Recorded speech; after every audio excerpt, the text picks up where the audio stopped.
Bonjour les amis, heureux de vous retrouver en cette journée. EDL jusqu'à chez vous, parole pour aujourd'hui. À force de vivre confortablement sur cette terre, nous en oublierions presque qu'un jour ou l'autre, cette terre, il nous faudra la quitter. En tout cas, je ne sais pas vous, mais cette période de crise sanitaire, avec cette détresse sans nom, m'amène à réfléchir sur la brièveté de la vie.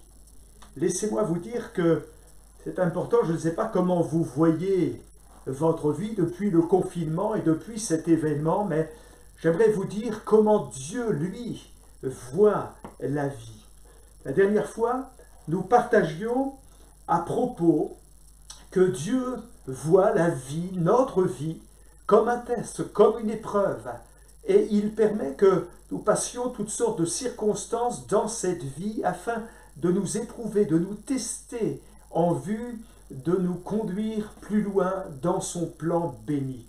Je découvre aussi par le biais de la parole de Dieu que Dieu voit et a voulu cette vie sur la terre comme un moment temporaire, comme un moment qui nous permette d'accomplir une mission. La parole de Dieu nous parle de Jésus, fils de l'homme.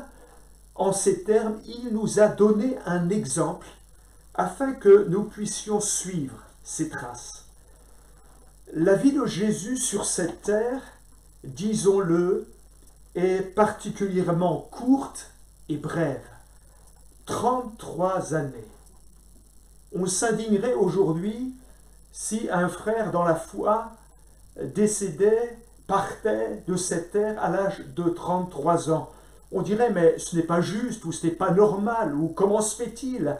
On poserait tellement de pourquoi au Seigneur. En réalité, ce qui m'interpelle au plus haut point, c'est que quand bien même la vie de Jésus sur cette terre fut particulièrement courte, durant cette période brève, il va accomplir toute la mission que le Père lui avait donnée de vivre sur cette terre. J'aimerais vous dire que de la même manière, même si nous ne savons pas le nombre de nos jours, le nombre de nos années, nous avons besoin de considérer avec profondément de sérieux la mission à laquelle le Seigneur qu'il nous a confiée sur cette terre. Le psalmiste au psaume 39 écrira « Éternel, dis-moi quel est le terme de ma vie, quelle est la mesure de mes jours, que je sache combien je suis fragile. Voici, tu as donné à mes jours la largeur d'une main. » Et puis le psaume 90 nous dit « Enseigne-nous à bien compter nos jours afin que nous puissions nous appliquer nos cœurs à la sagesse. » Deux éléments à noter pour notre réflexion. Tout d'abord, le caractère court et temporaire de cette vie. Deuxièmement, cette mission confiée par le Seigneur Tout-Puissant est de la plus haute importance pour nous, les enfants de Dieu. Parlons d'abord de ce caractère bref de la vie.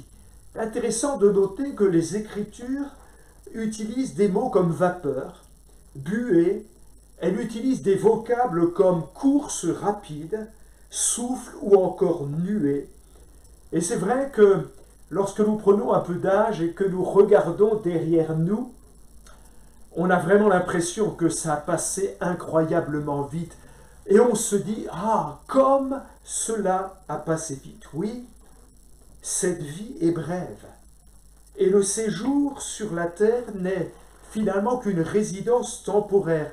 Un jour, un ami m'a dit, puisque nous n'y sommes pas pour longtemps, ne nous attachons pas trop à cette terre qui passera, mais concentrons-nous sur la mission que le Seigneur nous a donné de vivre. Je note Parmi les expressions bibliques, cette expression du chapitre 11 des Hébreux, il est question d'un séjour temporaire dans une terre étrangère.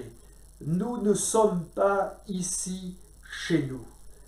Et puis il est dit, attendant la cité qui a de solides fondements. Comprenez, cette vie n'est pas une demeure permanente, elle n'est pas non plus une destination finale. Nous sommes que de passage sur cette terre. Si cette crise sanitaire pouvait nous le rappeler. Mais dans ce temps bref et court, le Seigneur nous fait grâce et nous confie une mission afin que nous puissions véritablement le remplir. Je pense à cette parole du psalmiste au psaume 119, « Je suis un étranger sur la terre, ne me cache pas tes commandements. » Je pense encore à ce texte où l'apôtre Pierre, dans son épître, dira « Si vous invoquez comme Père celui qui juge selon l'œuvre de chacun, sans exception de personne, conduisez-vous avec crainte pendant le temps de votre pèlerinage, sachant que ce n'est pas par des choses périssables, par de l'argent ou par de l'or que nous avons été rachetés de la vaine manière de vivre que nous avions hérité de nos pères, mais par le sang précieux de Jésus comme d'un agneau sans défaut et sans tache. » Je pense aux chrétiens de Macédoine, et tout particulièrement à ceux qui habitaient la ville de Philippe. Ces croyants qui habitaient Philippe habitaient une ville bourgeoise, agréable, confortable, avec des bâtiments magnifiques, une ville pleine de modernité et de confort pour l'époque. Rien à voir, par exemple, avec la ville de Corinthe, qui était une ville d'esclaves. La ville de Philippe était renommée dans tout le bassin méditerranéen, dans tout l'Empire romain. C'était une référence et tous ses habitants admiraient et étaient tellement fiers d'habiter la ville de Philippe. Aussi, l'apôtre Paul parlera aux chrétiens qu'il avait lui-même amenés à la foi, et il va les amener à comprendre que si belle soit la cité dans laquelle ils habitent, elle n'est que provisoire et passagère.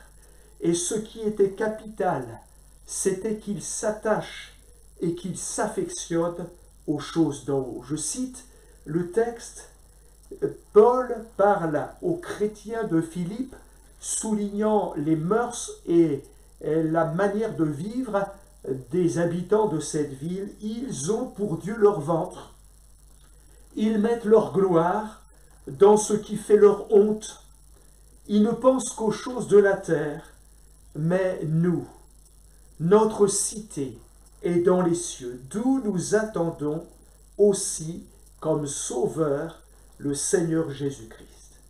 Les amis, plus je réfléchis à ce que nous vivons depuis plusieurs semaines, plus je réfléchis à cet événement inédit qui frappe notre monde, et plus en réalité, je suis convaincu que Dieu lui-même nous a arrêtés.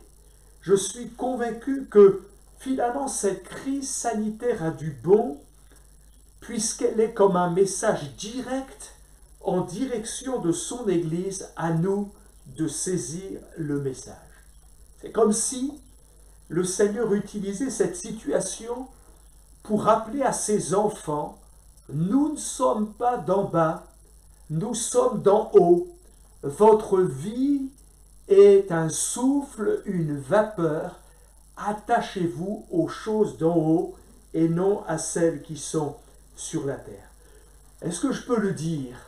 Nous ne serons jamais heureux, nous ne serons jamais satisfaits de toute façon avec les biens d'en bas. De même qu'un poisson ne peut pas vivre heureux hors de l'eau, de même qu'un aigle ne peut être satisfait privés de vol et d'espace, nous ne pourrons jamais être satisfaits en dehors du plan et de la mission que le Père nous a confiée, et il est temps d'y revenir, il est temps de nous y impliquer parce que la vie passe tellement vite. Parlons donc de nos responsabilités. Parlons donc de cette mission que le Seigneur nous a confiée. Voyez-vous, qu'il s'agisse du temps, de l'intelligence que Dieu nous a, dont Dieu nous a équipés, qu'il s'agisse des talents qu'il nous a confiés, des occasions, des opportunités, qu'il s'agisse des relations qu'il nous a données ou même qu'il s'agisse de nos ressources. Toutes ces choses sont véritablement des dons que Dieu a mis à notre disposition. Vous et moi, nous sommes gestionnaires de ces talents, mais c'est Dieu qui en est le propriétaire. Le texte biblique dira « À l'Éternel la gloire, à l'Éternel la terre, et tout ce qu'elle renferme, le monde et ceux qui l'habitent. » Je pense à Adam et Ève, les deux premiers gestionnaires de l'humanité. Après les avoir créés à son image, Dieu les chargera d'une mission, de prendre soin de la création. Il les nommera gérants de sa propriété et il déclarera « Soyez féconds, multipliez, remplissez la terre et investissez-la. » La première mission que Dieu donnera à ses enfants, c'était de gérer les biens qui leur avaient été confiés, d'en prendre soin. Entre nous, quelle responsabilité pour les enfants de Dieu que nous sommes au XXIe siècle, de prendre soin de l'œuvre de Dieu, de gérer avec soin non seulement son Église, mais de gérer les relations les uns avec les autres, de gérer, de s'investir dans l'œuvre de Dieu, d'en prendre soin. Et puis il dira « Soyez féconds de sa vie, multipliez, investissez, remplissez la terre. » Bien des siècles plus tard, on reprochera aux premiers chrétiens de la première Église « Vous avez rempli la ville de Jérusalem de votre enseignement. » En effet, en l'espace de quelques mois, des milliers d'hommes et de femmes venaient de connaître Jésus-Christ comme sauveur.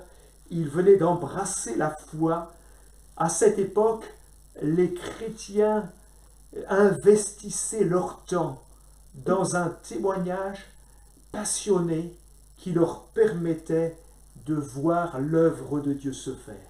Qu'en est-il pour nous, frères et sœurs, chrétiens du XXe siècle? Aurions-nous perdu le message en cours de route? Ou cette passion de partager l'Évangile se serait-elle éteinte dans notre cœur? En fait, ce que l'on attend d'un gérant ou d'un intendant, c'est que celui-ci soit trouvé fidèle. Et pour souligner cette profonde réalité, je pense à cette histoire, cette parabole, la parabole des talents, que Jésus racontera pour souligner l'importance de notre fidélité dans la mission qu'il nous confie.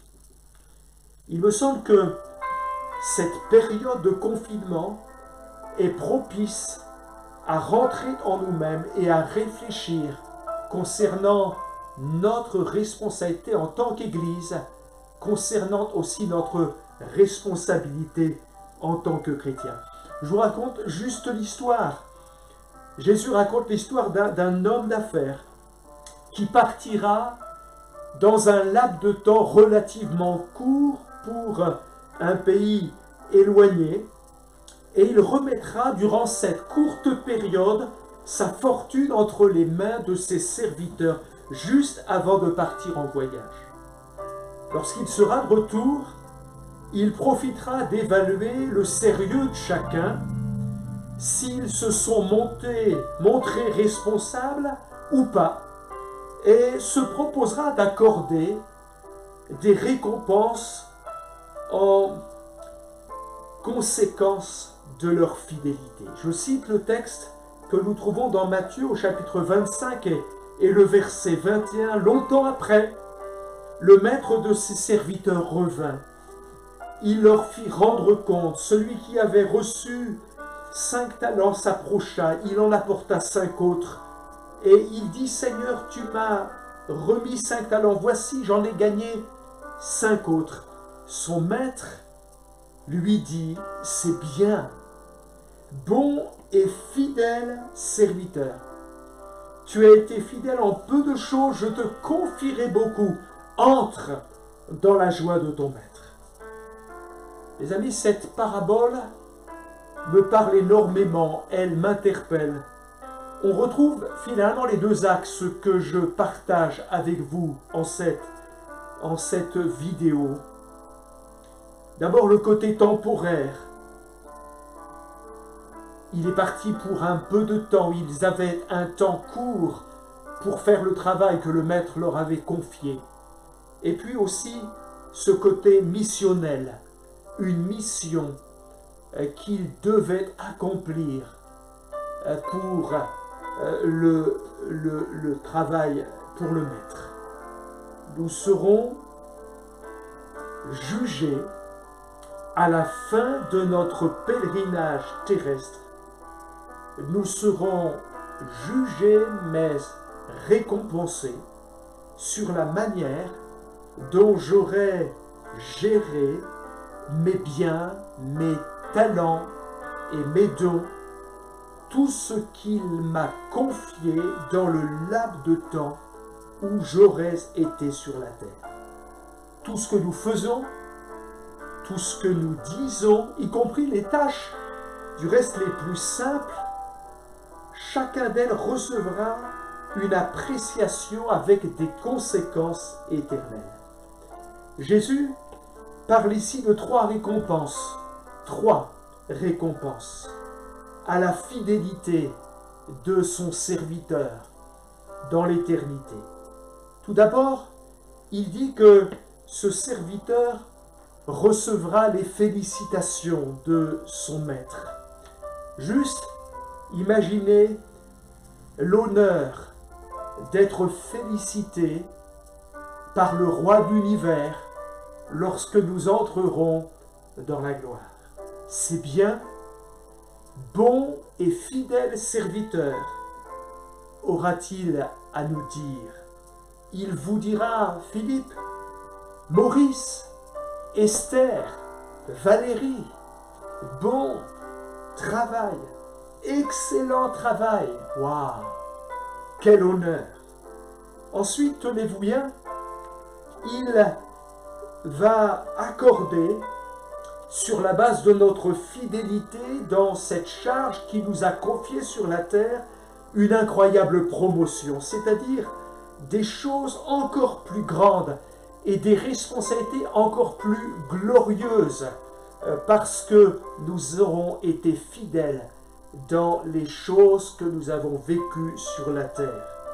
Pour avoir vécu un travail appliqué et sérieux, tu as été fidèle dans les petites choses que je t'avais confiées, alors je te confierai beaucoup, je t'en donnerai de plus grandes.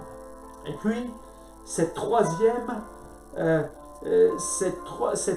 récompense, nous participerons alors à une grande fête. Et dans cette parabole, il est question effectivement de fête et de réjouissance. Et nous aurons alors l'occasion de participer d'une façon incroyable à cette fête merveilleuse. Entre dans la joie de ton maître ou viens partager la joie de ton maître.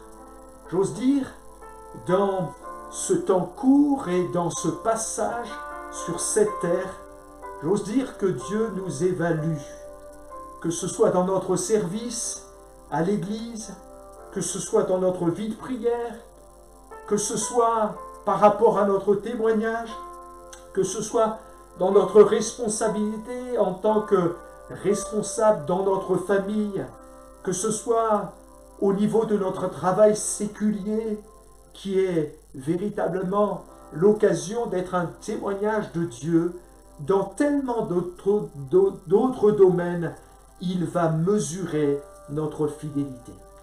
Toutefois, il me semble qu'il y a un domaine dans lequel le Seigneur évalue d'une façon particulière notre fidélité, c'est dans le domaine de nos finances. Vous ne pouvez pas imaginer de quelle manière le Seigneur se sert de nos finances pour que nous apprenions à dépendre de lui et à lui faire confiance et à grandir dans la foi. Dans cette période de chômage partiel, alors que les salaires quelque peu diminuent, quel défi que de faire confiance au Seigneur qui a dit « Je pourvoirai à tous tes besoins ». Toutefois, je note qu'il regarde la manière dont nous utilisons nos finances pour savoir si, finalement, nous sommes dignes de confiance. La parole de Dieu déclare « Si vous n'avez pas été fidèles dans les richesses injustes, qui vous confiera les véritables ?» Une autre version dit « Si vous n'avez pas été fidèles dans votre façon d'utiliser les richesses d'en bas, qui pourra vous confier les véritables richesses ?» Waouh! Quelle interpellation! Dieu, ici, fait le lien entre la gestion de mon argent, les fameuses richesses injustes, et la gestion des dons, des talents et des richesses spirituelles qu'il aimerait tellement me revêtir. Ce texte révèle en effet un rapport direct entre ma façon d'utiliser l'argent et la possibilité d'enrichir ma vie spirituelle. En effet, la manière dont je vais gérer mes finances, richesses injustes, déterminera la possibilité que Dieu aura de me confier les bénédictions spirituelles, les vraies richesses qu'il a prévu de me donner. Alors, permettez-moi pour conclure, alors que je parle de fidélité dans notre mission sur la terre, dans les dons et dans les talents qu'il nous a confiés, notre façon de gérer notre argent aujourd'hui, notre façon de gérer nos dons et nos talents serait-elle un blocage ou un accélérateur pour qu'il puisse manifester sa gloire au travers de ma vie? En d'autres termes, sommes-nous trouvés dignes de confiance par le Seigneur dans la gestion de nos richesses spirituelles que Dieu veut déverser dans son Église en cette fin des temps? Jésus dira, on demandera beaucoup à qui l'on a beaucoup donné, et l'on exigera encore davantage à celui à qui l'on a beaucoup confié. Ne manquez pas, chers amis, notre prochaine parole du jour, EDL jusqu'à chez vous, sur notre page Facebook. Et si vous ne possédez pas la Bible, écrivez-nous et nous ferons une joie de vous faire parvenir un exemplaire de la parole de Dieu. Mais en attendant, j'aimerais que nous puissions fermer nos yeux et que nous puissions simplement partager cette prière et prier le Seigneur. Merci Seigneur pour cette révélation puissante. Pardonne-moi d'avoir pensé que ma vie n'aurait pas de fin. Je prends conscience par cet enseignement que ma vie est bref, elle est courte, et tu en as défini les jours avant qu'ils n'arrivent. Seigneur, pardonne-moi d'avoir été souvent un piètre gestionnaire de ces biens que tu m'as confiés. Plus je comprends que ma vie est courte, je veux t'apporter cette vie. je veux appliquer mon cœur à la sagesse afin de vivre après le confinement différemment. Donne-moi de comprendre l'importance de ma mission et donne-moi de l'accomplir avec joie. Seigneur, je t'apporte ma vie, qu'elle te glorifie et que je puisse véritablement, au jour où je serai, Seigneur, dans ta gloire, entendre bon et fidèle serviteur Philippe, entre dans la joie de ton Maître. Seigneur, je t'ai prié parce que j'ai besoin de toi. Aide-moi. Merci Seigneur pour ta bonté et pour ta fidélité. À toi la gloire, la louange et l'adoration. Chers amis, que Dieu vous bénisse. Je vous souhaite une bonne journée et que la grâce de Dieu vous accompagne en ces jours. Et à très bientôt pour un prochain enseignement EDL jusqu'à chez vous. Que Dieu vous bénisse.